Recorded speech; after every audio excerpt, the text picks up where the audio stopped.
जर लग्नात मिळणारी अशी मसाला पुरी आपण घरीच बनवली तर आपण घरी अनलिमिटेड खाऊ शकतो. तर या पुरीसाठी काय काय लागतं? इथे मीठ, साखर, हळद, तिखट, ओवा, तीळ, कोथिंबीर, डाळीचं पीठ, तांदळाचं पीठ आणि गव्हाचं पीठ.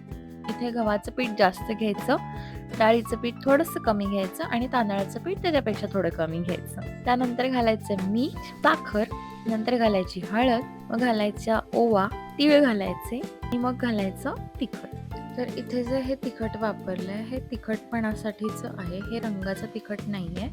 आणि वरनं कोथिंबीर आणि तेल घालायचं आणि याचा एक घट्टसर असा गोळा मळून घ्यायचा. जर तुम्हाला रोज पोहे उपीट खाऊन कंटाळा आला असेल तर तुम्ही फॉर अ चेंज हा नाश्ता नक्की ट्राय करून बघू शकता.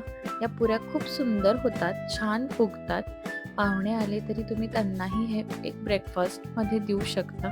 आता इथे घट्टसर गोळा मळून ठेवला की याला थोडंसं तेल लावून 5 मिनिटं झाकून ठेवायचं आणि मग नंतर असे बारीक बारीक छोटे छोटे गोळे करून घ्यायचे.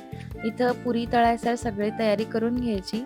कढई गरम करून त्याच्यामध्ये तेल घालायचं पुऱ्या तळायसाठी आणि इथे फार पातळ नाही, फार जाड नाही, अशी मध्यम आकाराची पुरी लाटून घ्यायची. इथे मी कोथिंबीर घातली, त्याच्याऐवजी तुम्ही जर बारीक मेथी चिरून घातली तर ही मेथी पुरी पण खूप छान लागते.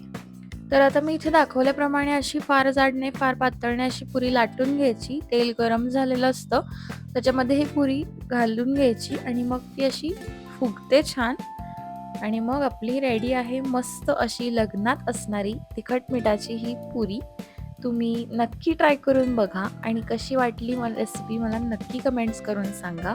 खूप टेस्टी लागते आणि चॅनलला सबस्क्राईब केलं नसेल तर आत्ताच करा.